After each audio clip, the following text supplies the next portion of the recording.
Ya cerca del alba, parecióme que oía el tumbo de la mar, como la costa era baja y sonaba mucho, y gracias a la vigilia de Cabeza de Vaca, se salva toda la tripulación.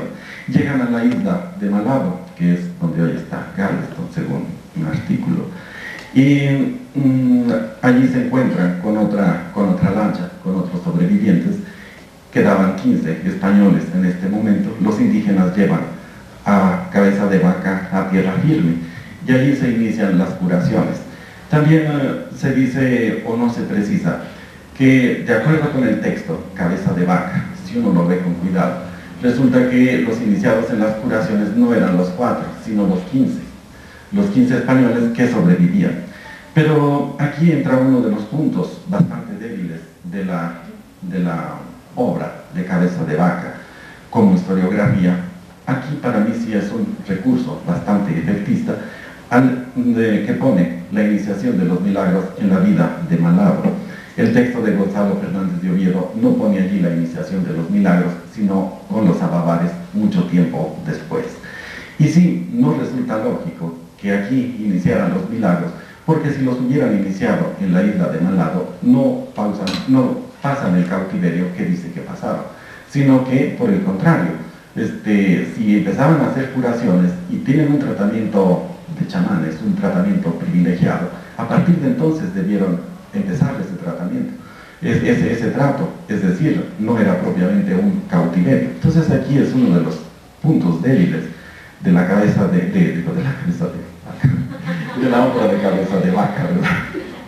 Entonces, pero dice Cabeza de Vaca cuando lo pasan a tierra firme, donde me había dado tan grande enfermedad que ya que alguna otra cosa me diera esperanza de vida, aquella bastaba para del todo quitármela.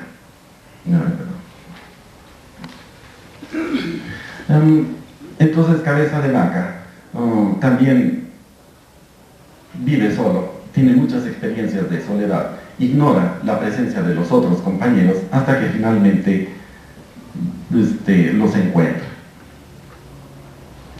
Dice Cabeza de Vaca: los trabajos que en esto pasé sería largo contarlos, así de peligros y hambres como tempestades y fríos, que muchos de ellos me tomaron en el campo y solo, donde por gran misericordia de Dios, nuestro Señor, escapé.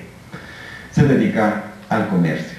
Pero este hecho, el comercio, en el texto de Gonzalo Fernández de Oviedo, se lo atribuyen a Dorantes. Es por eso que todas estas discrepancias, creo que Cabeza de Vaca decide escribir su propio texto y ordenar mucho los acontecimientos alrededor de su figura. Finalmente encuentra a los otros 3 sobrevivientes y deciden huir. Pero también aquí Cabeza de Vaca se nos presenta como el salvador de ellos. Dice: Dios nuestro Señor, por su misericordia, me quiso guardar y amparar de ellos, de los indios, y cuando el tiempo de las tunas tornó a aquel mismo lugar, nos tornamos a juntar y preparan la huida. Desde luego que Cabeza de Vaca dice: como yo era el único que podía nadar, gracias a eso los pude salvar y pudimos huir. Todas estas cosas no están relatadas en el texto utilizado por Fernández de Oviedo.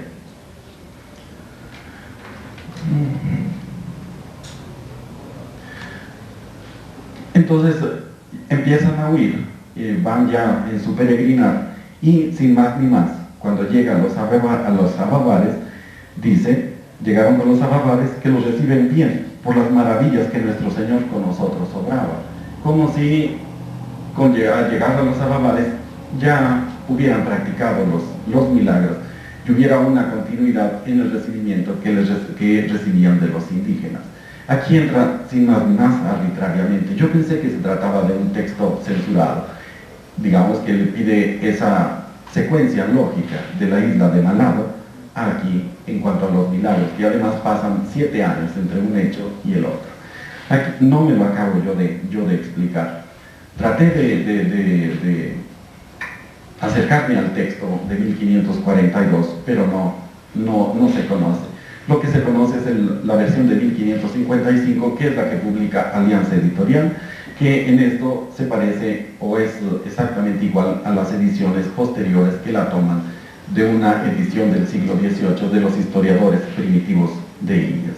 Entonces, aquí es donde está la parte, pienso yo, menos congruente, ya visto de cerca, de la obra de Cabeza de Vaca. Sí coincide con el texto de Fernández de Oviedo de que las curaciones sistemáticas empiezan a partir de su estancia con los ababades, donde dice Cabeza de Vaca que fueron hospedados en casa de unos físicos. Es ahí donde yo creo empezó el aprendizaje de la curación.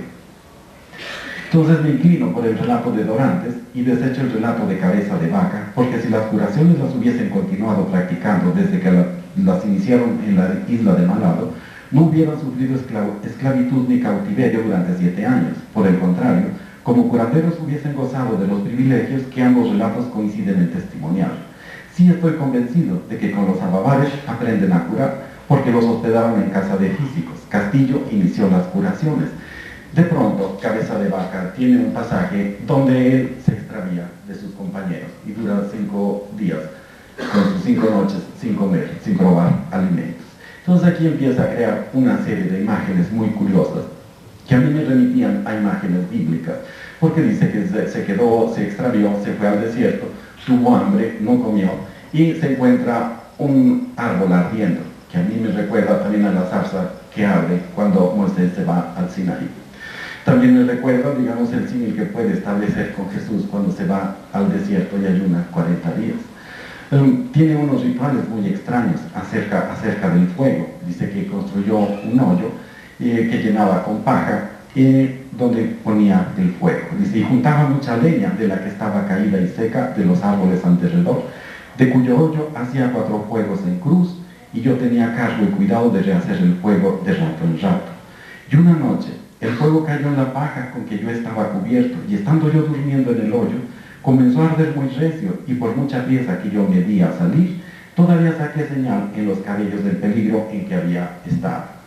En todo este tiempo no comí bocado ni hallé cosa que pudiese comer. Y como traía los pies descalzos, corrióme en ellos mucha sangre, y Dios usó conmigo de misericordia, que en todo este tiempo no ventó el norte, porque de otra manera ningún remedio había de yo vivir. Cabeza de Vaca sale purificado de esa experiencia en la soledad, reencuentra a sus compañeros a quienes expresa su convicción de que siempre tuve esperanza en su misericordia de Dios, que me había de sacar de aquella captividad, y así lo hablé siempre a mis compañeros, por su convicción de ser el elegido. La fecha del reencuentro con Cabeza de Vaca no la refiere el texto de Gonzalo Fernández de Oviedo. Cabeza de Vaca continúa el relato de las curaciones, y aquí empieza también a hacer ciertos símiles muy curiosos, muy discretos por una parte. Dice que Castillo cura a un paralítico. Aquí hay una asociación, pienso yo, una imagen al menos con Jesús cruzando al paralítico, para luego él resucitar a un muerto. Según yo, hace la asociación con Jesús resucitando a Lázaro, ¿verdad? Con la resurrección de Lázaro. Y también después de esa experiencia de soledad en el desierto,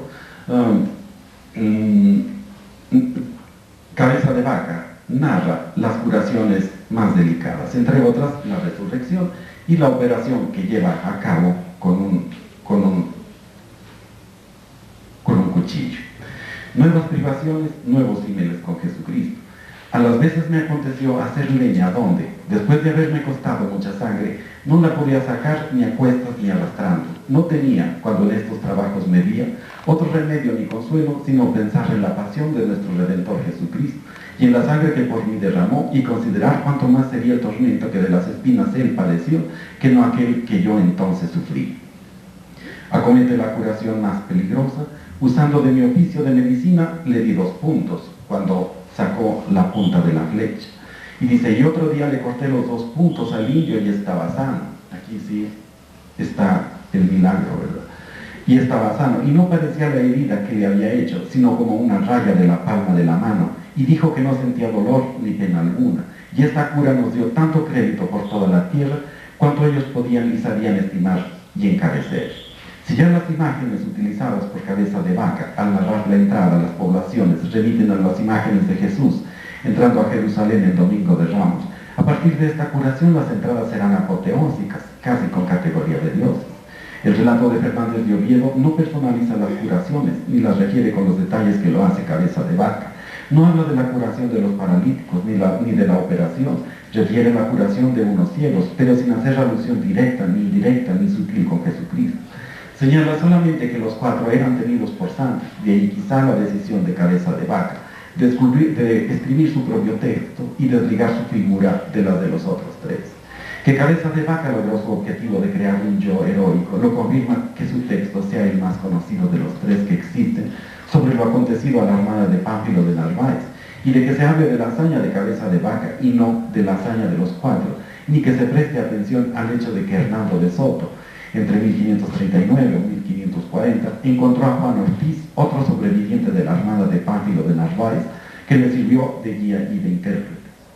El dramatismo del relato de Cabeza de Vaca impresiona más que cualquiera de los otros textos, a pesar de que desde el punto de vista etnográfico el más interesante sea el de Fernández de Oviedo, porque no se le tienen consideraciones de índole personal, mientras que el alegato de Cabeza de Vaca es un alegato personal.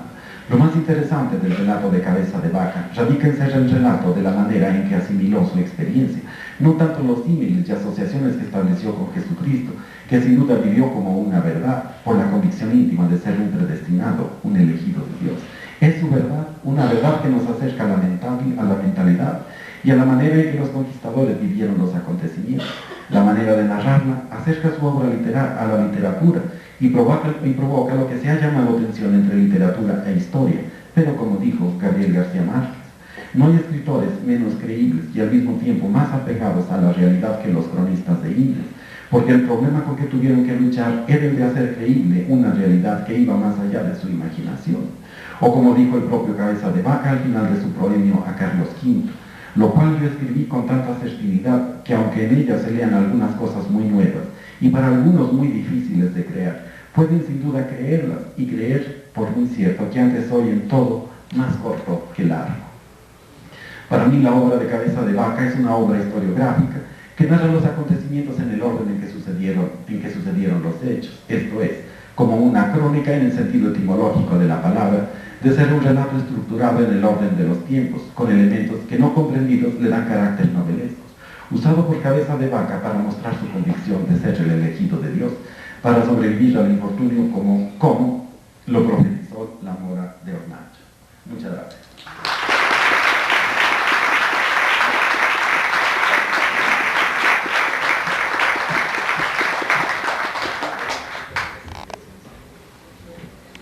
¿Preguntas? ¿Yo? Y que por supuesto mis tristes preguntas no están a la altura de tu lectura, que es bellísima además, interesantísima. Entonces es una pregunta muy elemental. ¿El texto de Krieger lo consultaste o lo leíste? Sí, esa es toda el itinerario. Ajá. Sí. Ajá. Y que, bueno, yo no es nada más reconstruir el itinerario, eso es, digamos, hay 2 artículos y allí vienen los mapas que llega hasta yo me imaginaba que Cabeza de Vaca había ido por Nuevo México, es la idea que yo tenía, pero según este texto más bien anduvo acá por el norte de México, llega casi al Bolsón, pasa por Monclova, llega por Ciudad Juárez. Sí, lo vi, pero pues como... Sí. No, yo nomás quería preguntar, ¿consideras que sí es más o menos adecuada la interpretación del itinerario de Krieger? Bueno, hay otro artículo donde le dan el crédito a él, ahí no me metí yo ahí en eso, entonces sí, no, escapa a mí. La otra cosa que también es nada más de curiosidad, Cabeza de Vaca y sus compañeros sabían que existía Culiacán.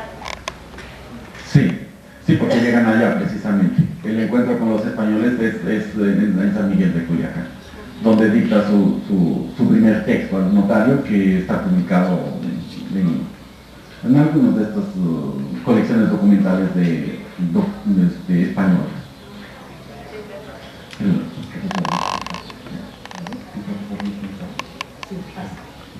¿Se puede precisar el tiempo que estuvieron los 4 náufragos de alguna manera cautivos y cuánto fue ese tiempo? Y el itinerario que siguieron hasta Culiacán.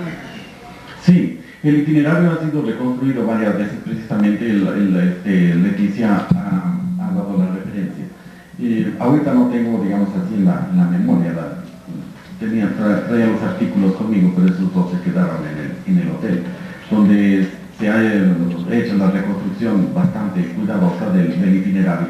Y hay un mapa donde establecen varias alternativas y finalmente la última, que es a la que le dan mayor crédito, que es la que lo hace bajar Moncloa hacia Monterrey y un poco más abajo. Entonces, de una parte parece que hasta ahorita le dan bastante crédito a esta reconstrucción del itinerario. Y del tiempo que duraron con los indígenas, más o menos hay discrepancias, digamos. Cabeza de Vaca dice que se dedica 6 años al comercio con los indígenas y allí hay discrepancias en los textos. Otro texto dice que son 5 años y otros 5 años y medio, y este hecho se lo adjudican a Dorantes y no a Cabeza de Vaca. Aquí hay cosas así muy poco precisas y poco claras. Solamente cuando están aislados, además del tiempo que dura su trayecto cuando deciden ir a tierra de cristianos, que serían 2 años más o menos los que tardan. ¿Y qué tan cierto es, según dice don Pancho Armada, que pasaron por el Espinazo del Diablo en el extremo norte de Chihuahua? Sí. No sé, parece que no, porque según el itinerario que reconstruyen, más bien su itinerario va evitando las cadenas montañosas. Y Cabeza de Vaca sí nunca llega a decir que hayan subido sierras, y más bien van por montañas van por valles, y aparentemente van rodeando los nudos montañosos, la Sierra Madre Oriental. Entonces yo creo que también la Sierra Madre Occidental, por eso luego suben y luego bajan hacia Culiacán. Gracias. Porque Estebanico, cuando regresa con Denisa, pues se dedica a las turquesas. El señor Canso, que conocía toda esta tramoya de la turquesa, que nosotros sabíamos existía en el Bavispe y probablemente más hacia el occidente. Y estoy absolutamente segura que en Culiacán hay, por supuesto, muchísima turquesa. Aquí me puede ayudar Phil. Así que no es cierto. Esas son rutas indígenas que estaban en actividad en el tiempo de estos señores. Sí, un poco antes de dar la palabra. Sí, yo creo que debes tener razón, porque van encontrando diversos objetos más elaborados que los que habían encontrado hacia las costas del Golfo. Y entonces preguntan que de dónde vienen estos objetos y les van explicando la ruta. Aunque Cabeza de Vaca nunca llega a ser explícito, pero sí desde luego van siguiendo unos caminos preestablecidos, porque incluso hay algunas mujeres que se adelantan para buscarles camino. Sí, en ese sentido tienes razón. El alcance de su tema. Hay una discusión alrededor de Culiacán. Hay 3 puntos de Culiacán que está en discusión, que es el Huaycolhuacan, el Colhuacancito y San Miguel de Culiacán. Recientemente, estoy hablando hace unos 6 meses o más, se presentó una ponencia en Culiacán por parte del doctor Valdés Aguilar, haciendo su doctorado en España, y presentó mapas de ubicación de Culiacán, y entra de nueva cuenta la polémica dónde estaba ubicado Culiacán. Y esta es una invitación pues para un trabajo arqueológico o de arqueología colonial también, porque se mueven 3 puntos en eso. No sé si usted está informado sobre esos mapas de ubicación que hablaba, creo que la crónica misma de Cabeza de Vaca. No, ahí nomás dice San Miguel, y sí da algunas indicaciones, pero no, yo no me metí a consideraciones de cuál Culiacán sería. Es más, hasta ahorita me estoy enterando de los 3 Culiacán. La doctora Kelly describe para el actual Culiacán, o la región del actual Culiacán, una verdadera ciudad, un gran conjunto complejo cultural. Pero también es cierto que habían habido, por lo menos sabemos de los 2 Culiacanes, uno sobre el río San Lorenzo, ¿no?, que desafortunadamente los arqueólogos no hemos ubicado. Me parece el lugar más extraordinario para hallar ese momento de que entra Guzmán, pero al rato sube hacia el Gran Culiacán, el Buen Culiacán, a donde está ahorita Culiacán. Ahí toda la zona está llena de sitios arqueológicos, desgraciadamente, totalmente arrasada por coleccionistas.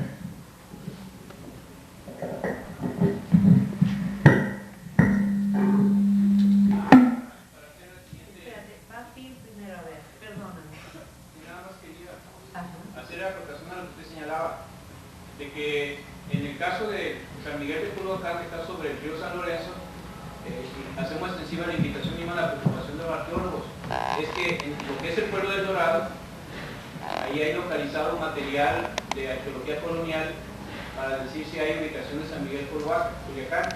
Entonces nada más para refrendar lo que usted señala, en el caso de los trabajos de Culiacán de arqueología, bueno, pues aprovecho el foro para decirles que deberían de incluir los que están trabajando en el norte, meter proyectos para que trabajen en Culiacán.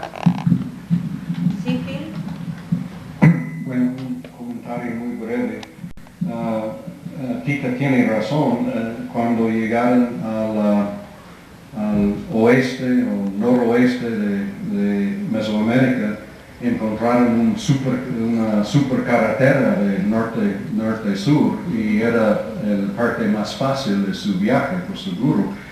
Pero su viaje de este al oeste también, en una manera muy general, sigue las rutas documentadas por los humanos en el siglo que sigue, en su red grande de intercambio, que en realidad nunca siguió a un solo camino, pero era más bien un enlace de caminitos desde la costa de Texas al noreste de México hacia las juntas y luego más allá arriba al Río Grande y entonces al oeste hasta la tierra de los Ópata.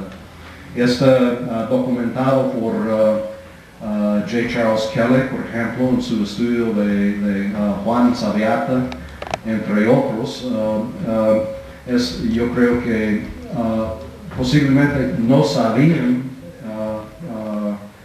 obviamente al principio, que eran siguiendo una ruta muy establecida, pero en la zona de Austin, Texas, por ejemplo, hay ofrendas en los entierros de turquesas. Estas turquesas vienen de Nuevo México y hay una indicación, empezando más o menos 1100 años después de Cristo, que esta zona era al menos al margen de unas rutas de intercambio ya muy elaborados, aunque de menor escala.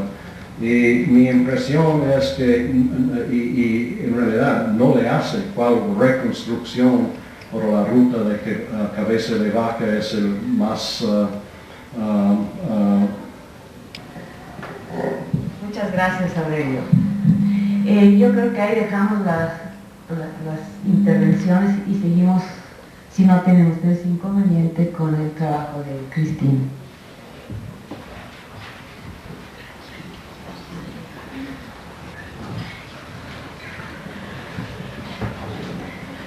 Cristina, aviso, afortunadamente es también un personaje conflictivo.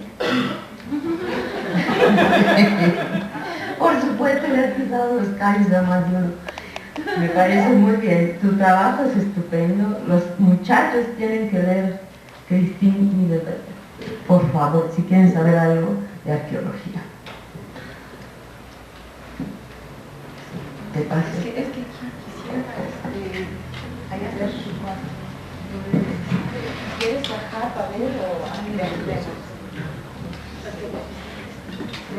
veremos cómo?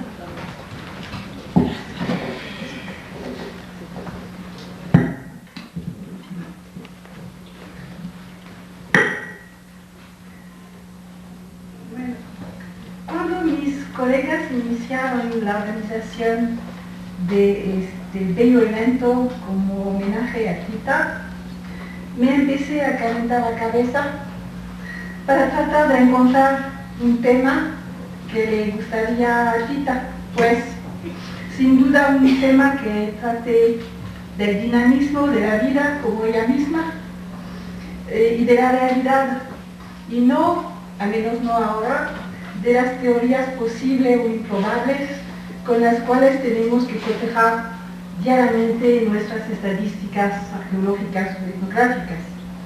Finalmente decidí ir más allá de Mesoamérica, más allá de la Gran Chichimeca, aún más allá del suroeste de Estados Unidos, para viajar en las grandes planicies del norte del continente americano, zona que era un extraordinario crisol de numerosas tradiciones que, sin que tenga yo la necesidad de definir, todos ustedes reconocerán o sospecharán.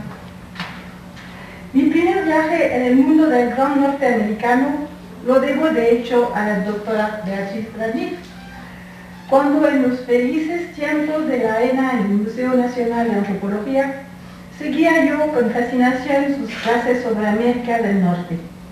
Así que en homenaje a Tita hoy, y para expresarle mi gran estima y cariño, quisiera ofrecerle este eco de un punto muy particular en los ejes del tiempo y del espacio, el valle del río Missouri en el año 1833.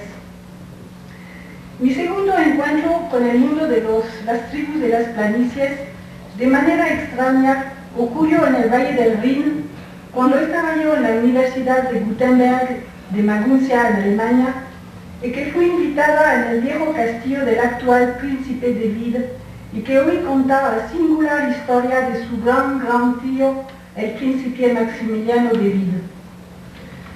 Maximiliano nació en 1782, y tenemos que observar el medio intelectual de esta época en Europa. Nació 10 años apenas después de la publicación en París del último volumen de la enciclopedia de Diderot y d'Alembert. El mundo de los enciclopedistas era un criadero de corrientes liberales y a la vez un marco de búsqueda y racionalización crítica de la información. Humboldt, de 13 años mayor que Maximiliano, dividía su tiempo entre París con sus grandes amigos, los botánicos Bonpland o Cuvier, los astrónomos físicos Gay-Lussac o Arago, ardiente republicano con el cual tenía él afinidades electivas, y sus expediciones en el mundo. La primera, por favor, Cristal. Entonces podemos apagar las luces. Schiller o el rey de Prusia, Federico Guillermo III, quien entre paréntesis le suplicaba de pasar más tiempo en Berlín o en Potsdam. Maximiliano, la siguiente, influenciado por Humboldt, aquí años después en su biblioteca, del cual se volvió más tarde amigo, se apasionó primero por las ciencias naturales. Primero realizó exploraciones en Brasil, tenía una mente meticulosa y crítica y a la vez una perspectiva de observación abierta y humanista. Pero todo eso no tendría especial interés para nuestro tema, la siguiente.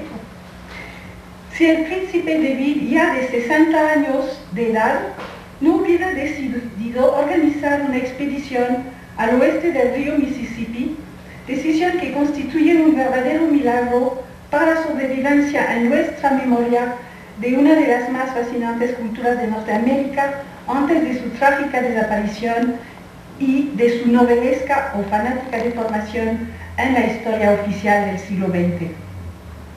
Milagro en efecto, puesto que unos años antes de la llegada de Maximiliano en San Luis, Missouri, en 1833, y antes de las primeras entradas de los barcos de vapor, él no hubiera podido organizar una expedición de tal magnitud, un recorrido de 8.000 kilómetros sobre el río Missouri, y que después de 1837, año en la cual una terrible epidemia de viruela se desató en las planicies del norte, y que la mayoría de las tribus sioux y algonquines de esta región iba a ser aniquilada.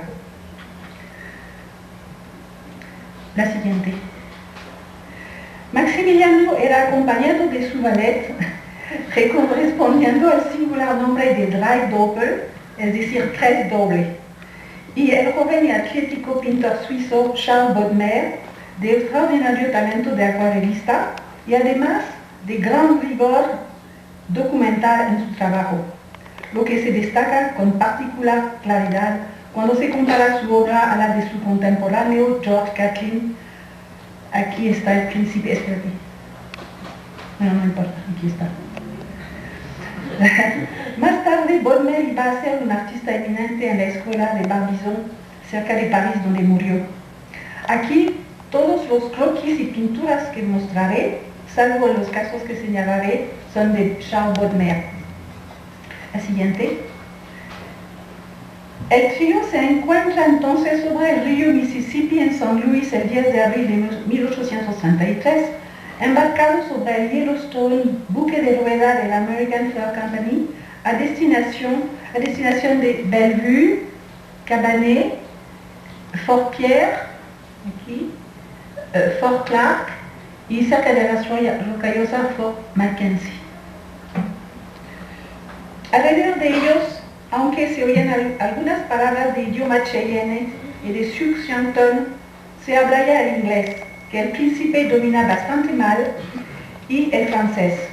No el refinado idioma de Montesquieu, sino el francés rudo de los llamados coureurs de bois, corredores de los bosques, que desde Cavalier de la Salle, trabajando ni por su rey ni por la historia, han franqueado las fronteras del Mississippi para cazar y explorar, sin imponer ninguna presión económica en esta época de gran riqueza ambiental sobre los habitantes de las planicies. De tal manera que los indios del Missouri, hasta el principio del siglo XIX, todavía no consideraban a los blancos como enemigos, sino más bien como proveedores por medio de trueque entre hombres libres de objetos útiles o interesantes. Después de que Francia haya cedido en 1803 la Luisiana a Jefferson, territorio que abarca no solo la desembocadura del río Mississippi, pero todo el gran oeste, los coureurs de bois, nómadas por gusto y por selección, siguen ahí activos. Y son generalmente ellos que van a fungir de intérpretes para Maximiliano todo a lo largo de su viaje. Un tal Heurtebise con los Sioux Chiantones, La Fontaine con los Assiniboines, Doucet con los Gros y Blackfeet, o el célebre Toussaint Charbonneau con los Minetari o Hidatsa. La siguiente. Es un mapa de la obra de Taylor Stuart. Las tribus de las planicies del norte, alrededor del río Missouri, estaban divididos en tres grupos lingüísticos mayores. Caddoan en café, Sioux en amarillo claro y Algonquin en azul. Y el río Mississippi va así, hasta las rocallosas. Habían compartido una larga tradición de movimientos territoriales, de osmosis entre corrientes culturales diversos y de intercambios indirectos de bienes y ideas con lejanos grupos, incluido en el tiempo la distancia área mesoamericana. No desconocían la agricultura, aunque no todos la practicaban, dirigiendo un interés mayor a la caza de las grandes manadas de bisontes, huapitis o ciervos, cuyos movimientos se seguían con campamentos móviles y desplazamiento en trineos. La siguiente, conocido bajo el nombre de travois, jalados por perros. Hasta aproximadamente 1750 era realmente la edad del perro. Perro amigo, compañero, valioso animal de carga o a veces comida. Aquí un perro con su arnés, en este croquis de Bodmer. La siguiente. Y aquí a la izquierda del tipi se notan tres travois o trineos alzados, mientras que los perros descansan en este bello atardecer en territorio assiniboine. Unos 80 años antes de la llegada de Maximiliano, un impacto mayor, la siguiente por favor, otra vez oriundo del sur, está al revés, ¿no? No, está bien, perfecto. Iba a marcar la historia de las planicies. La exitosa apropiación del caballo en los modos de vida parece que llega más temprano hacia los algonquines Blackfoot, Piégean, 1720, un poco más tarde hacia los Mandans, Midatade, etc. Antes de la edad del caballo, los bisontes, antes cercados por prudentes acercamientos debajo de pieles de lobos, se atacan a toda rapidez con diestros jinetes y grandes rendimientos. El siguiente. El jaguar, ya jalado por un caballo, podía transportar cargas mucho más pesadas. Aquí una pintura de George Catlin de acabado mucho menos fino que las de Bonmer, pero muy interesante sin embargo. Se podía entonces construir tipis más grandes con hasta 14 pieles de bisontes. El siguiente. Pero también la introducción de armas de fuego y de expediciones a caballo iba a agravar las pérdidas en las guerras intertribales. El siguiente. El 21 de abril de 1833, después de pasar los fuertes Bellevue y Cabanet, se entra realmente en terreno indio libre. Sobre el Yellowstone,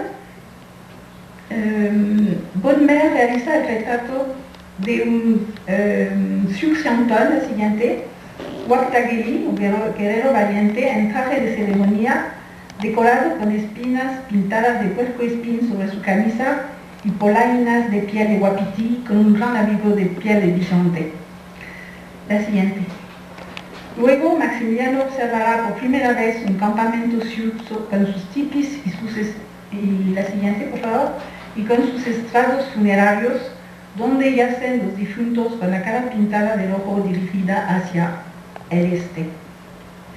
Más tarde, cerca del fuerte Mackenzie, en el Alto Missouri, Maximiliano observará otros campamentos seminómadas. La siguiente.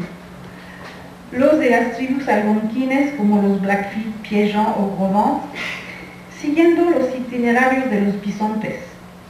Notamos aquí, para escapar de los moldes rígidos de clasificación, que durante el verano los cazadores seminómadas Blackfeet podían ocasionalmente cultivar el tabaco.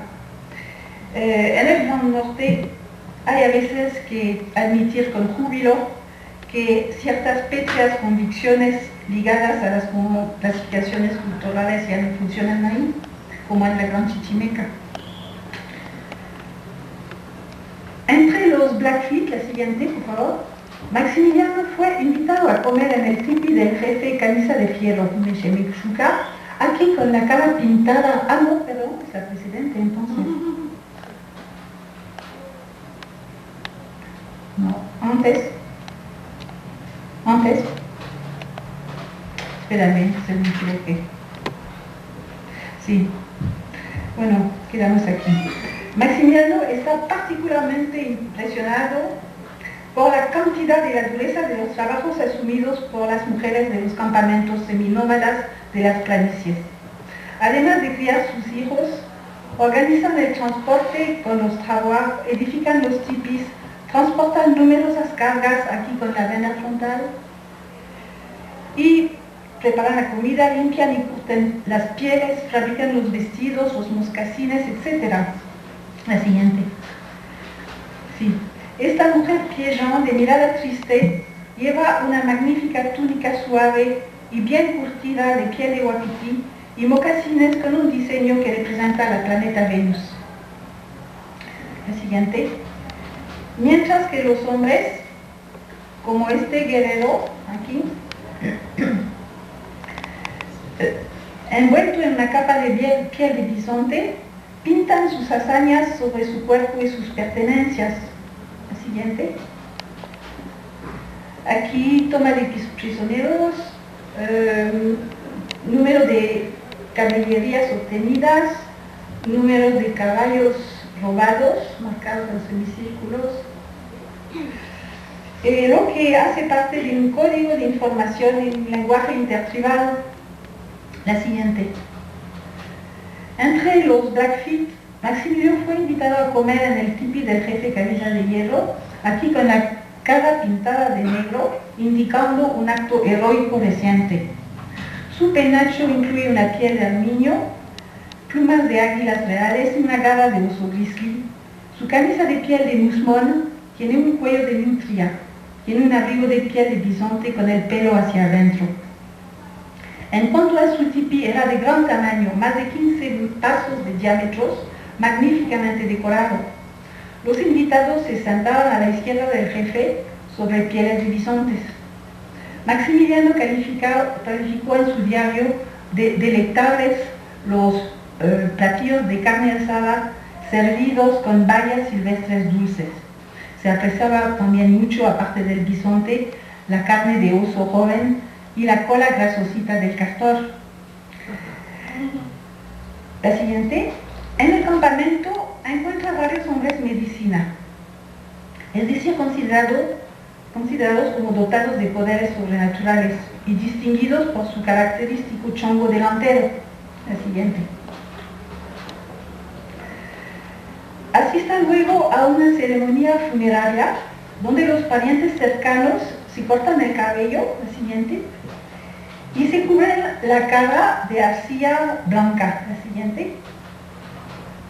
Aquí, en mi opinión, el más conmovedor y fino retrato hecho por Volmer de un hombre algonquín, tanto por la sensibilidad del retratado como la sensibilidad del pintor.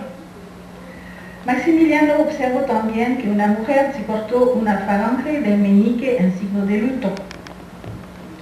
Después de esta paréntesis sobre los grupos cazadores seminómadas del Alto Missouri, regresamos al Yellowstone. La siguiente.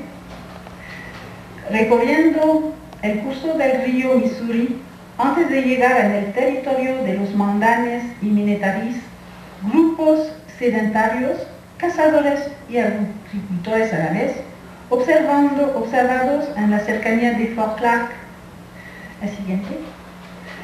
La navegación continua no es fácil. Hay muchos troncos llamados embarras que bloquean el curso del río. La siguiente.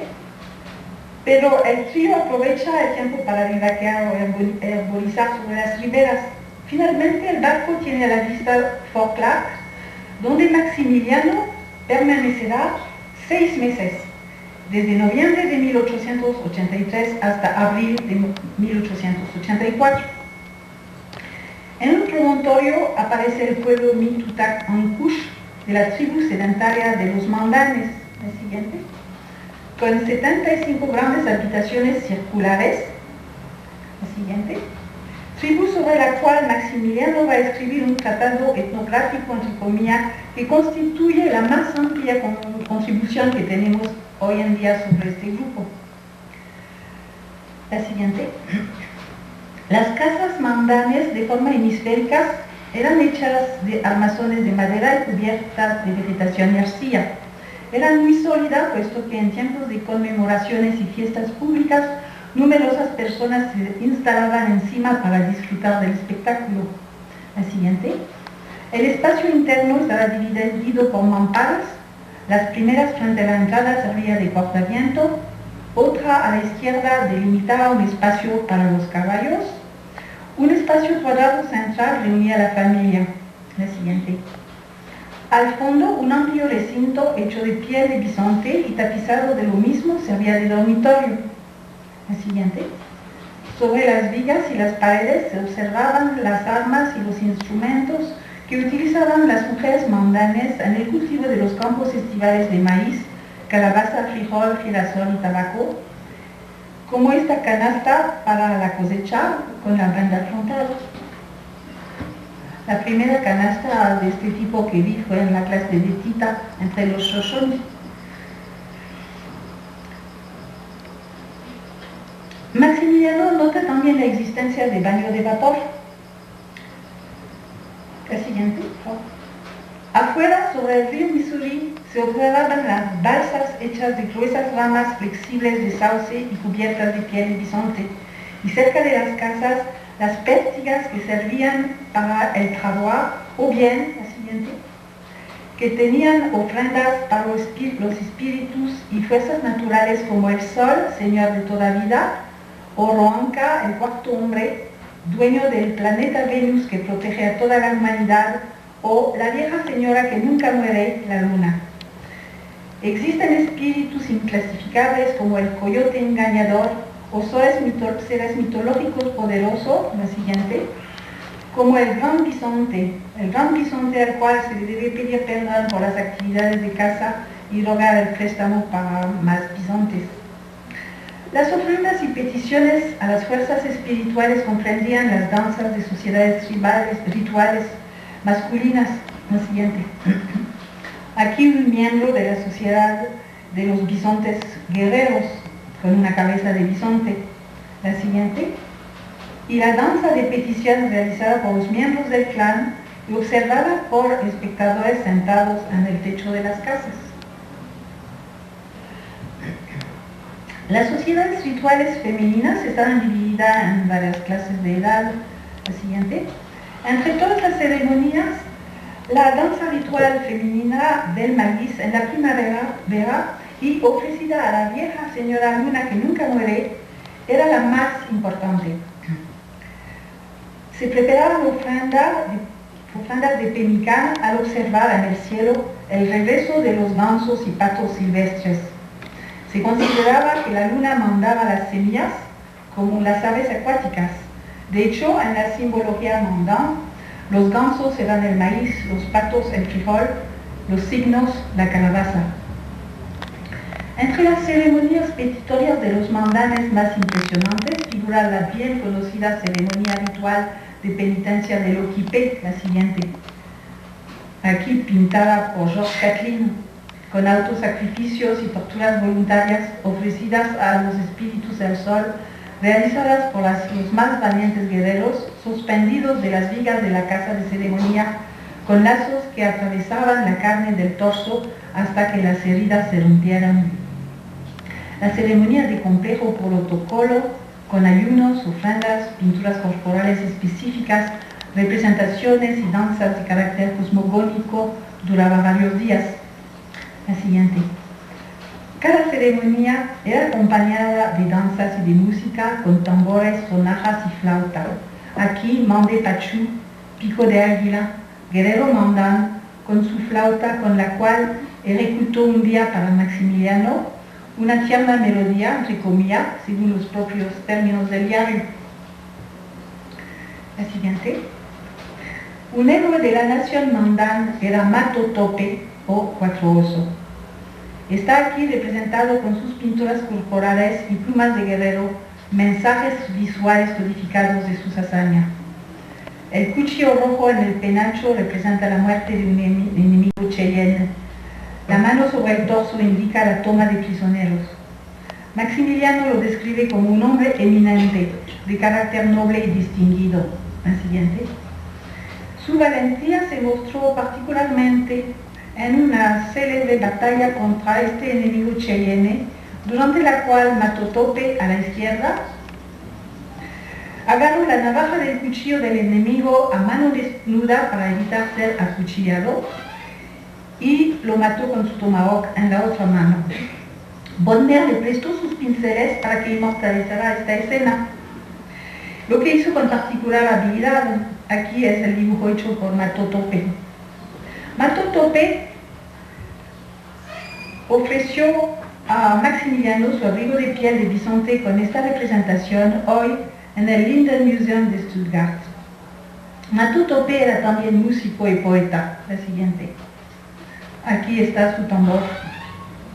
Y unos años después, el 30 de julio de 1837, muriendo de viruela, fue el autor de las más estremecedoras palabras de desesperación y de furia frente a tal muerte que un noble guerrero haya podido expresar.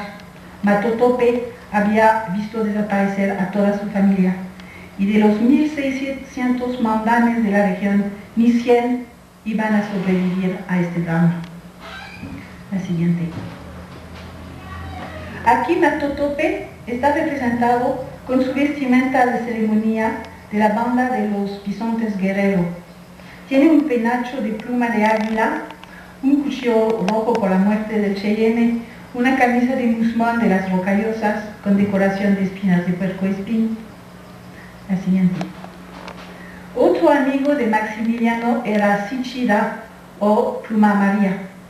Venía a diario a visitar al príncipe. tenía maneras muy corteses y mostraba una gran delicadeza de sentimientos, como lo observa Maximiliano en su diario. Tenía una bella capa de piel de bisonte, una bufanda de piel de nutria y ornamento de conchas marinas en el cabello con plumas de águila. El siguiente. Las conchas marinas trabajadas desempeñaban un papel importante tanto en las redes de intercambios interregionales como en la vestimenta, como se observa en el caso de este guerrero Blackfoot. El comentario de Maximiliano es interesante para estimar la escala de los valores comerciales en este entonces. Para una piel de lobo se daba solamente una pizca de tabaco. Para obtener un puñetazo chiquito de concha marina de tipo dentalium, se debía de dar nada menos que un caballo. El siguiente. Otro guerrero mandán era Mashikaradel o águila volador, pintado por Bodmer con su preciado collar de garras de oso grizzly, su abanico de plumas de águila, las colas de lobo atadas a sus mocasines, indicando el prestigio y el rango social adquirido en actos heroicos. El siguiente. Bodmer también inmortalizó guerreros aliados de tribus vecinas, como el gran jefe Minetari, Perishkarupa o Dos Cuervos. Dos Cuervos era de hecho el amigo íntimo de Matotope. En este retrato, Dos Cuervos lleva una extraordinaria pipa ceremonial a la cual se atribuían virtudes mágicas. Matotope y Dos Cuervos, en visita en la habitación de Maximiliano en Fort Clark, se sentaban cerca de la chimenea para charlar, y cuando fumaban, Maximiliano notó que siempre empezaba Matotope. El siguiente. Pero la obra de Bodmer, considerada como el más bello retrato jamás hecho del jefe indio de las planicies, fue la que hizo de Dos Cuervos, de nueva cuenta, con sus altos hechos de guerra pintados sobre su torso desnudo, ataviado con un espléndido penacho de plumas de cuervo, rematadas con plumón de signo, con abanico de plumas de pavos silvestres, bailando con arco y flecha. Quisiera terminar con esta impresionante evocación. El invierno de 1833-34 pasó con particular dureza. Los pinceles de Bodmer se congelaron muchas veces. Maximiliano se enfermó y solo las hierbas de las planicies lo salvaron in extremis en la primavera, pero siempre con la misma atención, gran tenacidad y pasión. Nuestro trío siguió su pauta y regresó finalmente con bien en Le Havre, Francia, el 8 de agosto de 1834. No podían imaginar el desastre que se iba a abatir sobre las tribus de las planicies 3 años después, en el verano de 1837. Pero con los meticulosos apuntes de Maximiliano y los croquis y acuarelas de Bodmer, habían reunido un invaluable tesoro, el rescate para la historia de un momento espontáneo de vida real, todavía con autenticidad y el panache, es decir, un mundo para siempre perdido, a menos que, quizás, en nuestras memorias y profundos sueños, Matotope y su gran amigo Dos Cuervos, lejos del último drama que vivieron, se encuentran ahora reunidos en infinitas y felices casas de Wapiti y antílopes en el paraíso del Gran Bisonte. Gracias.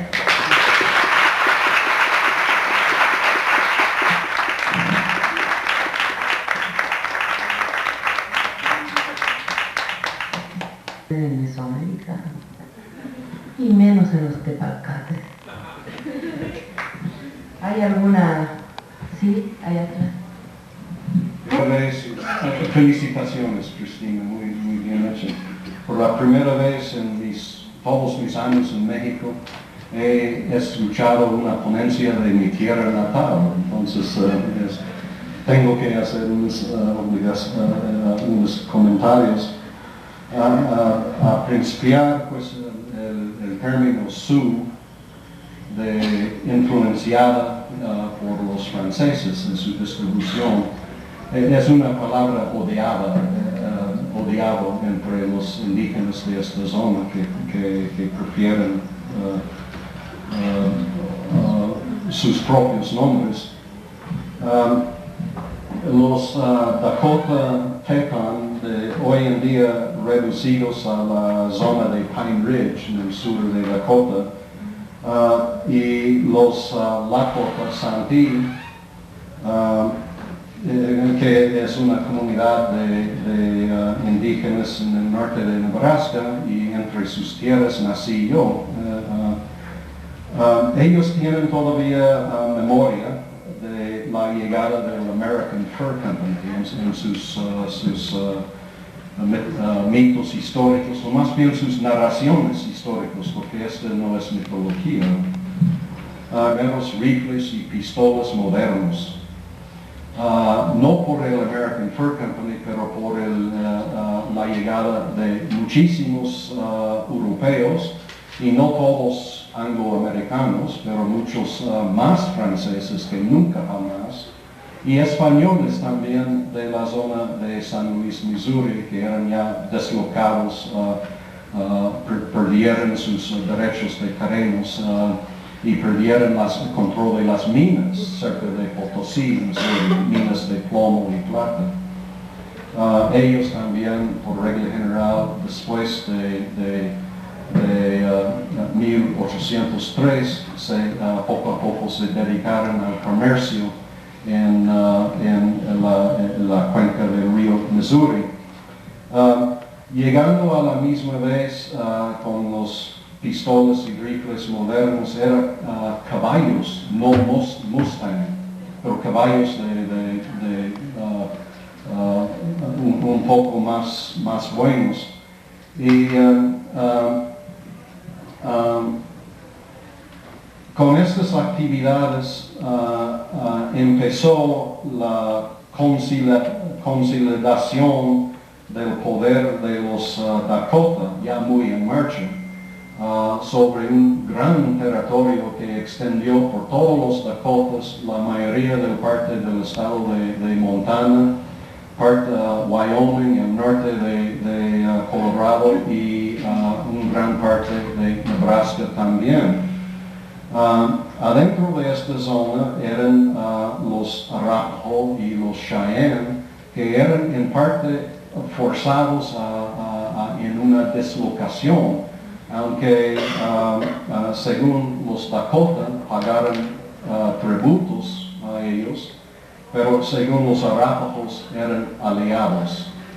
Y entre alianza y tributario hay una palabra que no tenemos en español, yo creo, pero esta era una relación bien pensada, en flujo, pero bien pensado, y en la consideración de estos grupos en su apogeo de poder en esta zona.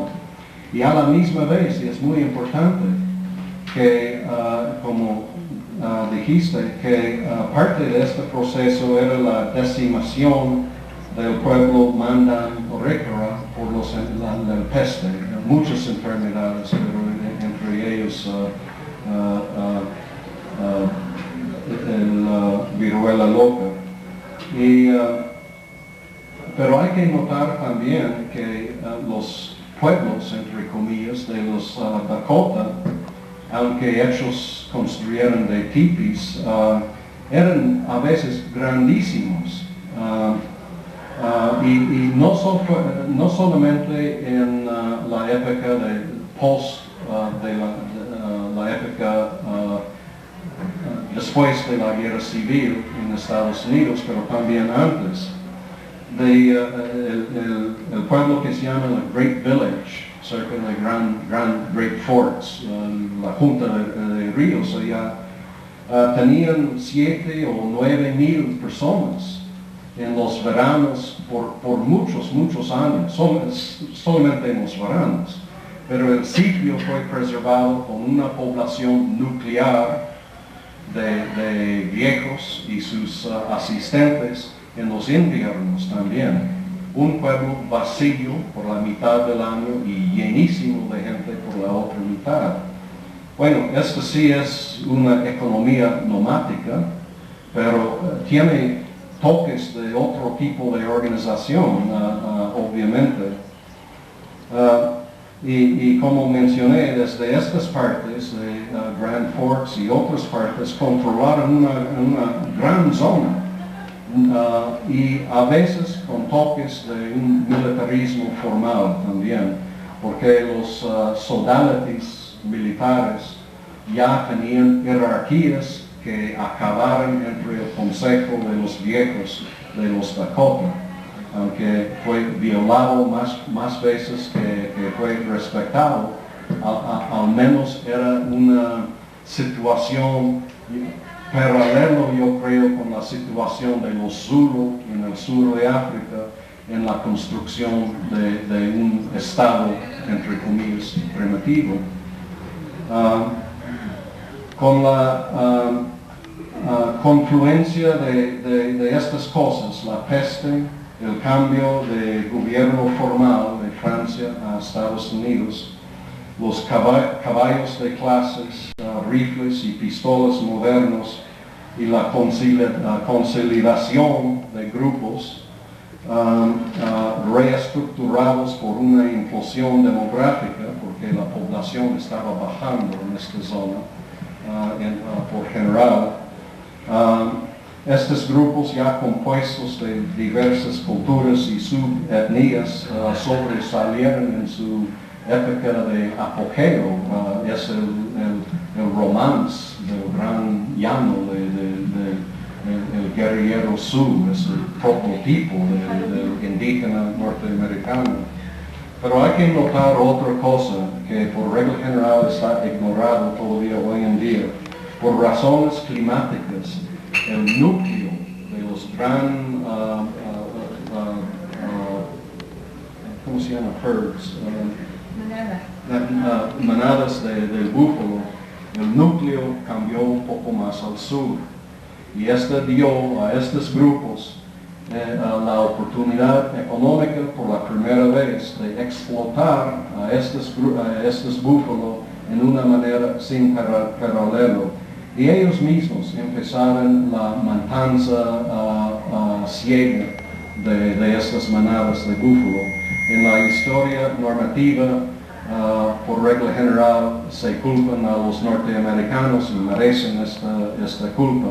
Pero en los 30, los 40 y los 50 también ellos estaban matando grandes, enormes números de estos animales para vender sus cueros a la American Fur Company, a cambiar por rifles y lo demás. Gracias por su presentación. Siempre es muy sabroso para mí para ver estas de Bodmer, estas pinturas de Bodmer. Sí. Introducción muy cortita. El primer día comenté la necesidad de trabajo de comparación y escuchándote, Cristina, claro, con una fuente privilegiada como esa, me acordé de muchas cosas de las Pampas. Incluso después te voy a pedir los datos concretos de la fuente de la publicación, porque creo que restan el trabajo. Porque realmente hay un montón de elementos que aparecen comunes. Si algunas descripciones cerraban los ojos y parecía que estabas hablando de elementos de las tonterías en la zona. En cuanto a organización del trabajo femenino, en cuanto a ciertos elementos de representación de categorías sociales, en cuanto a la complejidad que entra a presentar la organización económica de esos grupos, esa vieja idea de la pérdida de la agricultura en función de esa falsa opción, ¿no es cierto?, de o son agricultores o son cazadores nómades, que no existe.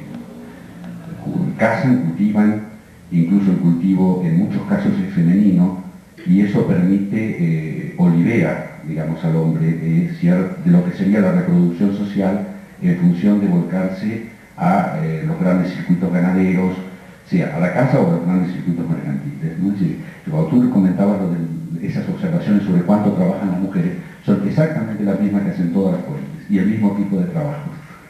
Entonces, creo que realmente, cuando te escuchaba, decía, bueno, ¿cuánto nos falta todavía avanzar en este tipo de estudios comparativos, ¿no? Es decir, salir de los límites nacionales actuales para empezar realmente a pensar a nivel mucho más amplio. Realmente me gustó muchísimo el trabajo tuyo. Además de la homenajeada, estoy aquí de presidenta. Ay, me encantaría que los alumnos hicieran alguna chorchita por ahí, con sus vinitos o lo que sea. Y no sé cuándo, pero por el amor de Dios que nos digan cuál es su apreciación de lo que ustedes están aprendiendo en la escuela versus todo lo que estamos oyendo ahora.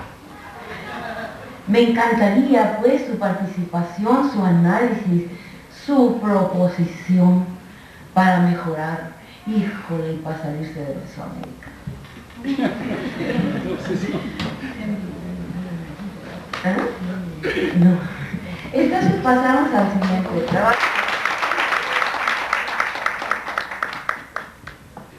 De ver este núcleo maravilloso de imágenes, pues yo los invito a que veamos imágenes de otros tiempos creadas por otros conceptos y con otros hombres.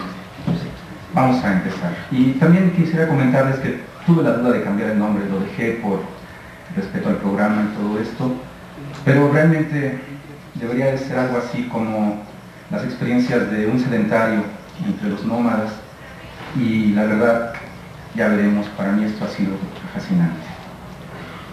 Vamos a empezar con las imágenes, por favor.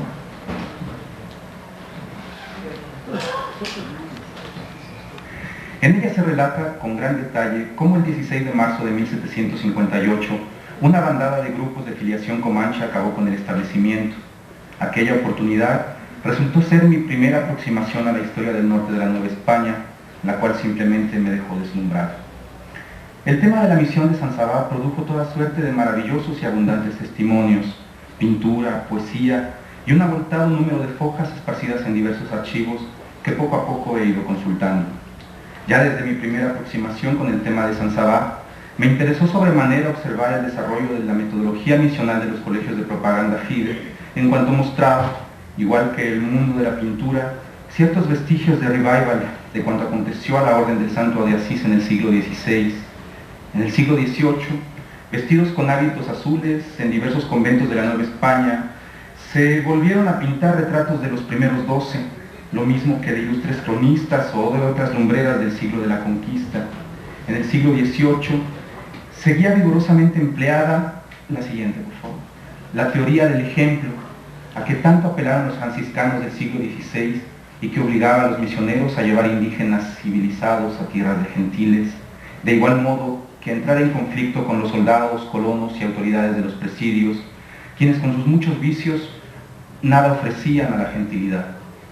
Otro tema seductor lo constituyó el entresacar noticias que los informes de San Sabá brindaban sobre los indígenas apaches y comanches de la región, nombres incomprensibles ligados a una geografía desconocida, se entremezclaban con apasionantes noticias sobre cómo frailes y oficiales concibieron aquel que fue, en medio de las políticas de consolidación del Imperio Español en el septentrión de la Nueva España, el objeto de aspiraciones y codicias, el indio.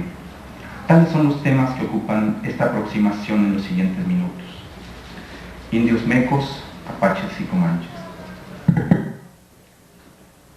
En la contraportada de un breve manual que trata sobre los cazadores de la prehistoria, André Leroy-Gouin presenta un testimonio de cómo miles de años después, épicas recreaciones nutrieron obras artísticas sobre héroes con garrote que difícilmente resisten un análisis concienzudo. Las inconsistencias de la estampa, que algún día tuvo la finalidad de ilustrar al Museo del Hombre, dan elocuente testimonio de cuán lejos estaba de poder conformarse un cuadro coherente sobre la vida de nuestros más lejanos antepasados. Expresiones románticas de una época en la que con pocos fundamentos resultaba posible suponerse todo. Toda época crea sus formas de mirarse en las perspectivas de los tiempos. La siguiente, por favor. No me detendré a abordar sobre la estimulante portada del clásico libro de Robert S. Whitley, cuya presencia tiene la finalidad de introducir al amable auditorio a que analicemos una problemática concerniente al mundo novohispano, la imagen del indígena y el entorno de sus procesos de evangelización. Para los operarios de la evangelización indígena, la siguiente, por favor. Para los operarios de la evangelización existen imágenes bastante definidas. Santos padres evangelizadores, 12 antorchas, grandes civilizadores, grandes educadores, Para los indígenas americanos el espectro resulta mucho más amplio y va desde el buen salvaje que nutrió las obras de muchos autores del siglo XVI hasta la del salvaje aborrecible, peligroso e infrahumano, cuya frontera con los bestiarios medievales llegó a diluirse, de forma que en cierta carta de Américo Vespucho, fechada hacia 1500, se habla de los habitantes que encontró en un lugar de su trayecto de reconocimiento al continente en los siguientes términos. Llegamos a una isla, hallamos una población de 12 casas, en donde no encontramos más que 7 mujeres de tan gran estatura que no había ninguna de ellas que no fuese más alta que yo, palmo y medio. Llegaron 36 hombres y entraron a la casa donde nos encontrábamos bebiendo, y eran de estatura tan elevada que cada uno de ellos era, de rodillas, más alto que yo de pie. En conclusión, eran de estatura gigante según el tamaño y la proporción del cuerpo que correspondía a su altura. Cada una de las mujeres parecía una Penthesilea y los hombres anteos. No dice Vespucho de qué estatura eran ni qué estaban tomando, pero... Con los peregrinos de Europa, el imaginario no olvidó los libros de caballerías, las descripciones de Herodoto, San Agustín, Estrabón, Marco Polo, y ante el extraordinario mundo que se presentaba ante sus ojos, nuevos Plinios se dedicaron empeñosamente a acomodar al nuevo mundo y a sus hombres en las viejas taxonomías. La inhumanidad del indio americano fue ampliamente debatida, y religiosos como Las Casas, Montesinos y otros evangelizadores armaron ardientes disputas para equilibrar esas visiones. Y dice una cita: los niños de los indios no son tan molestos, con obstinación, ni porfían de la fe católica como lo son los moros y judíos. Antes aprenden más prestos que los niños españoles y con más contento los artículos de fe por su orden y las demás oraciones de doctrina cristiana, reteniendo en la memoria fielmente lo que se les enseña. Se cree que esta carta de Fray Julián Garcés, dirigida al Papa Pablo III, fue definitiva en la proclamación que la Santa Sede argumentó sobre la racionalidad de los indios en su bula Sublimis Deus. Ante los avatares de la guerra justa y el manto, a veces asfixiante, de los religiosos, los indígenas presenciaron la expansión del imperio español por los linderos americanos, y ya en el siglo XVIII novohispano ofrecen las tablas de castas una suerte de balance de la imagen que de él se habían ido conformando en la sociedad colonial. La siguiente, por favor. En representaciones del primer tercio del siglo XVIII, como la atribuida a Juan Rodríguez Juárez, la serena presencia de una india cacique se halla plenamente integrada al orbe planteado por el Imperio Español en la mezcla, la siguiente, por favor, cuyo producto era el mestizo. Ya desde esa temprana época, la misma serie distingue otros tipos de indígenas: los mexicanos, que el buen pincel del artista idealizara a partir de los vendedores de un tianguis, y finalmente la siguiente: los indios bárbaros, que se diferencian de los anteriores por su semidesnudez, los arcos y el carjat, más que por los gestos y expresión que imprimió en ellos el artista. La siguiente. Para mediados del siglo XVIII, Miguel Cabrera identifica a estos últimos como indios gentiles, y la diferencia que este lienzo registra con los demás se resume en el hecho de que dichos gentiles solo se mezclaban entre sí. La siguiente, por favor. Un caso interesante se halla en la obra de Pedro Alonso Hull, junto a dibujos de filiación ilustrada que detallan algo de la naturaleza del Nuevo Mundo. La serie de castas incluida muestra 3 tipos de indios: los indios caciques, la siguiente, por favor, para que las veamos, los más comunes, que es la siguiente imagen, y finalmente los indios bárbaros. Un detalle curioso se halla en la lámina en donde se representan a varios animales americanos. La siguiente, por favor.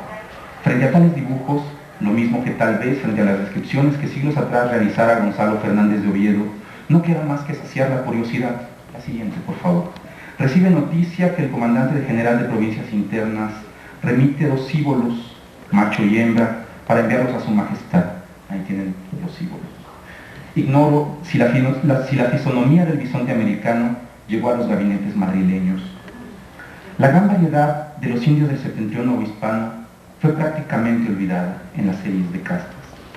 La siguiente. Existe una tabla general en donde los indios bárbaros, aquí los tienen ustedes al centro, ocupan un lugar de privilegio, la siguiente, por favor, y comparten espacio con los indios otomíes y los indios mexicanos. Como se observa, Esta rara caracterización responde más a la inclusión de un nombre que a la definición de tipos. Otro proceso de gran interés resulta el hecho de que conforme avanza el siglo, los indios bárbaros o gentiles cambiarán su nombre por el de mecos, la siguiente, mecos bárbaros, mecos apaches, la siguiente, por favor, ahí está, hasta que paulatinamente el nombre de apache hace sinonimia con las anteriores, sin que por ello su caracterización morfológica se delineara con alguna precisión. Las generalizaciones llegaron a puntos extremosos, y en un grabado que ilustra a la relación histórica de la colonia del Nuevo Santander, de Fray Vicente de Santa María, aparecen, tomados de la mano y en la celebración de un mitote, dos acérrimos enemigos, comanches y apaches. Otra lámina de esta misma obra resulta tanto más convincente, donde aparece un indio guasa en primer plano, armado con arco y fusil en el saqueo de un campamento apache. De la misma forma que los nahuas englobaron bajo la denominación de chichimeca a los habitantes del norte, los españoles aprovecharon igualmente ese término. Las tablas de castas y muchas otras representaciones solo remitían a una idea, al concepto globalizador que diferenciaba al indio civilizado, sedentario, dominado, del irreductible y bárbaro infiel norteño nómada. Solo queda destacar en este apartado el proceso de sustitución que dejó al apache como el habitante representativo del septentrión novohispano.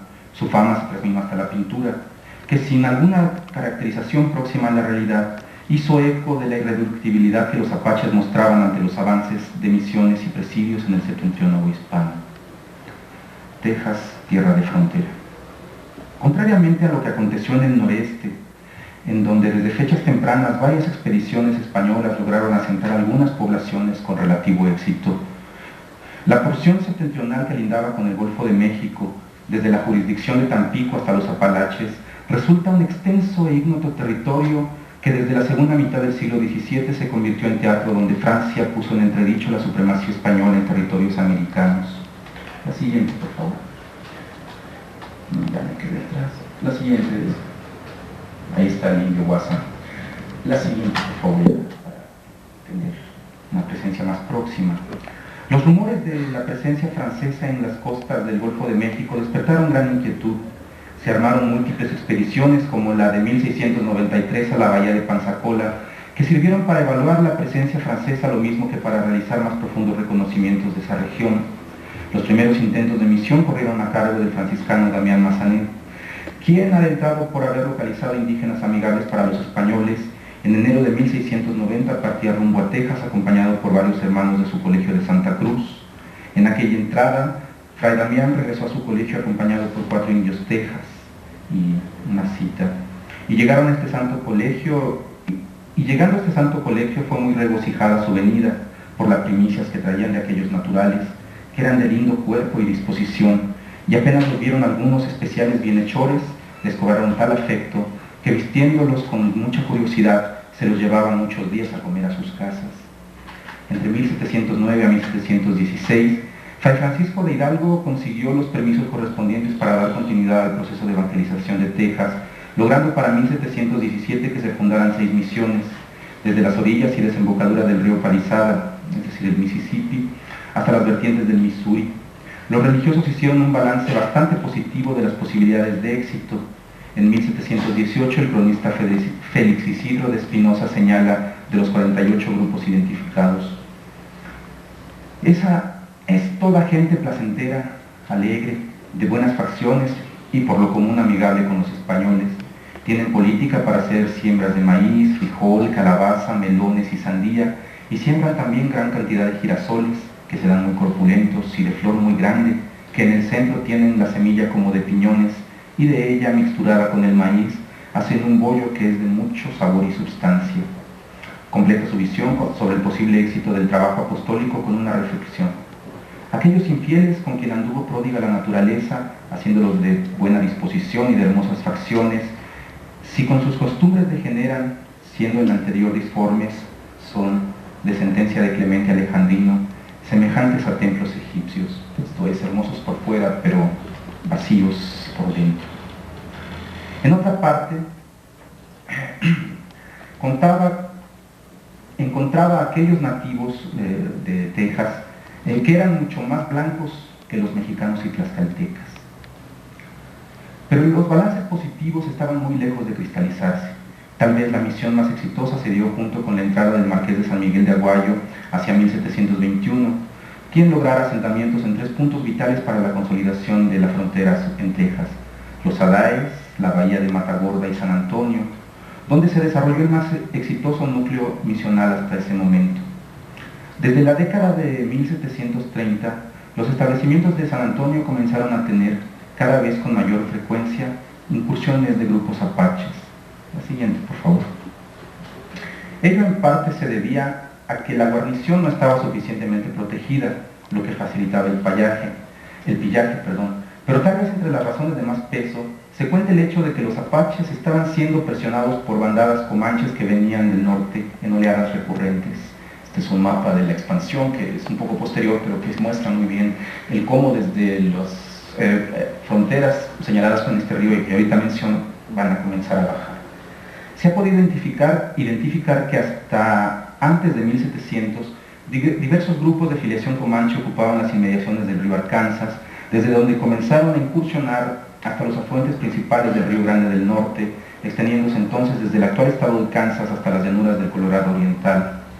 En 1705 ya se les detecta en Nuevo México y desde la década de 1720 en la Texas noroccidental, donde con la contribución del caballo se adaptaron a vivir rápidamente a las llanuras, atacando a las tribus apaches que hasta entonces las habitaban. Esa situación obligó a los apaches a dirigirse hacia el sur, en donde encontraron asentamientos españoles.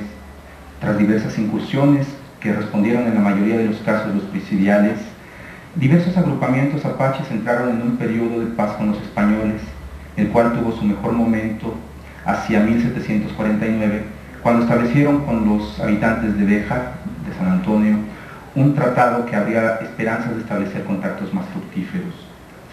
La premura del tiempo me obliga a resumir un capítulo dedicado a la misión del río San Gabriel de 1745 a 56 y el papel que tuvo en ella el padre Fray Mariano de los Dolores Civiana, que esta misión y este misionero resultan los antecedentes más próximos a la misión de San Sabá.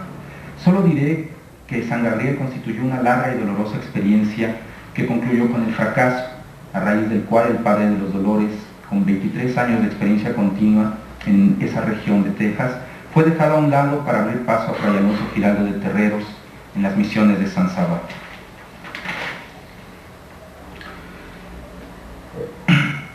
En el capítulo entre la guerra y la paz que los apaches sostuvieron con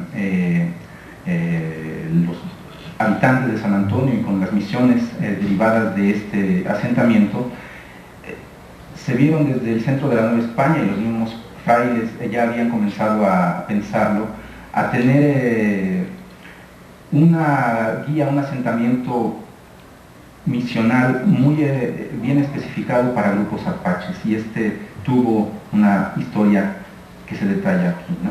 Dice, las autoridades del virreinato, sin embargo, no apoyaron una propuesta muy importante que Fray Mariano había realizado hacia 1756. De hecho, ya desde 752 se habían girado disposiciones tendientes a explorar el territorio apache con vistas a elegir un buen sitio para la misión, solo que el personal se hallaba concentrado en las labores del río San Gabriel, lo que retrasó su efectivo cumplimiento.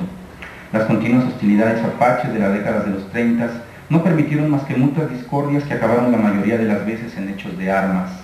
Con la paz firmada en 749, se abrió un periodo de tranquilidad que aprovechó el padre Fray Alonso Giraldo de Terreros para llevar en 1754 un ensayo de un proyecto de misión para apaches que tuvo como asiento el paraje de San Juan Bautista en las inmediaciones del río San Gabriel. La experiencia misionera del que ya había sido custodio de Querétaro, unida a la circunstancia de que su rico primo, la siguiente por favor, don Pedro Romero de Terreros, se comprometiera a pagar los gastos que originaran el intento de un establecimiento de misión en los confines de Coahuila, fueron los principales factores en que se basó la decisión para nombrarle presidente de dicha empresa dirigida a los apaches, San Sabá. En medio de los conflictos entre misioneros de San Gabriel y Felipe de Rábago Terán, Juan Galván había explorado hacia 1753 las inmediaciones de San Sabá. La siguiente, por favor. En 23 de septiembre de ese año, Fray Mariano escribía al virrey conde de Revillagigedo sobre la necesidad de soldados para las nuevas fundaciones que pretendían el río San Sabá, en tanto el padre Giraldo había regresado a Querétaro y se presentó en el mes de abril de 756 en el despacho del nuevo virrey, don Agustín de Ahumada y Villalón, marqués de las Amarillas, para recibir la encomienda de iniciar los preparativos que culminarían en las fundaciones de San Sabá. Varios asuntos de orden administrativo entretendían a la partida de Fray Alonso de Septentrión, quien procuró ante sus superiores deslindar perfectamente la nueva empresa de todos los controvertidos intentos realizados en la región por el padre Francisco Mariano de los Dolores.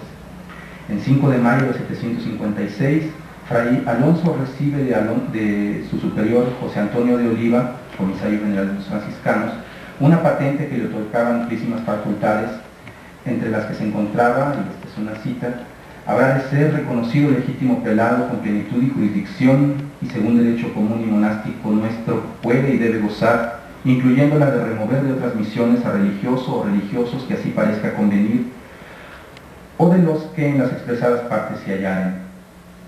Así dispuestos, en 24 de agosto de 756 anuncia que pronto estará listo para partir en compañía de sus hermanos de Querétaro, y el 22 de febrero de 757, desde San Antonio de Valero, relata cómo un crudo invierno detuvo la marcha de la expedición hacia los parajes de San Sabá. Es posible que estando en San Antonio, Fray Mariano, acérrimo defensor de las misiones de San Gabriel, instara a Fray Alonso a considerar aquella desafortunada empresa bajo la protección y dispensas que don Pedro Romero de Terreros había ofrecido. Fray Alonso no fue convencido, iniciándose una serie de malos entendidos entre ambos religiosos y su personal misionero. Habría que agregar que Fray Mariano contaba ya con 15 años pidiendo autorización para fundar a la misión entre apaches. Lo hicieron a un lado. En cuanto a la forma como los franciscanos llevaron a cabo su labor misional, San Sabá resulta un caso extraordinario, justamente por ser misión patrocinada. Por ese mecanismo se designó un presidente de misión que, si bien ya había participado en San Antonio, la siguiente, por favor, y en los fallidos proyectos del río de San Gabriel y en una misión de apaches en el Río Grande, resultaba un personaje externo, tomando en consideración los más de 23 años de experiencia continua que había tenido en esa región el padre Mariano Francisco de los Dolores. Las desavenencias se llegaron a cristalizar en airada correspondencia dirigida a las autoridades del centro de la Nueva España por varios religiosos leales a Fray Mariano, que por necesidad de operarios, Giraldo de Terreros nombró para trabajar en San Sabá. Pasado el crudo invierno de 756-757, el coronel Diego Ortiz Parrilla, capitán y comandante de la fundación del presidio, ordenó que se realizaran las primeras exploraciones sobre las márgenes del río San Sabá. Dentro de las preocupaciones de Ortiz Parrilla, además del buen resguardo de las familias presidiales, ganado y demás bastimentos con que se pretendían utilizar para las fundaciones de San Sabá, se hallaba el encontrar un asiento ideal. Parrilla giró instrucciones para reconocer el sitio que Juan Galván había explorado en 53, el cual encontraron señalado como una cruz que funcionaba como sagrada montonera. En un radio de 4 leguas no vio más que condiciones adversas: lomería pedregosa, de pasto seco y desprovista de maderas útiles para la construcción. Posteriormente se dirigieron a la cruz de Pedro Rábago de Terán, sitio que, según Ortiz Parrilla, tampoco ofrecía comodidades para hacer alto y plantar el real. Pasaron algunos días en medio de la desconfianza que asentaba el no haber encontrado todavía los grupos apaches que habían prometido reducirse a misión, así como también la noticia de que algunos comanches habían sido avistados por las inmediaciones.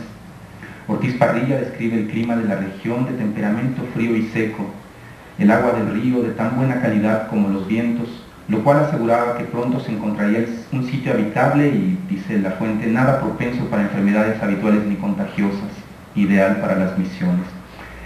Le encontraron el 4 de mayo de 1757 y a legua y media del sitio elegido para misión eligieron los predios en donde se fundó San Luis de las Amarillas, el presidio, y observaban que tan corta distancia convenía para su protección, y dice la fuente, en un país que reconocen por suelo patrio los gentiles bárbaros sangrientos, enemigos de la gente cristiana y culta, para causarles respeto con la unión que en los casos pueda convenir.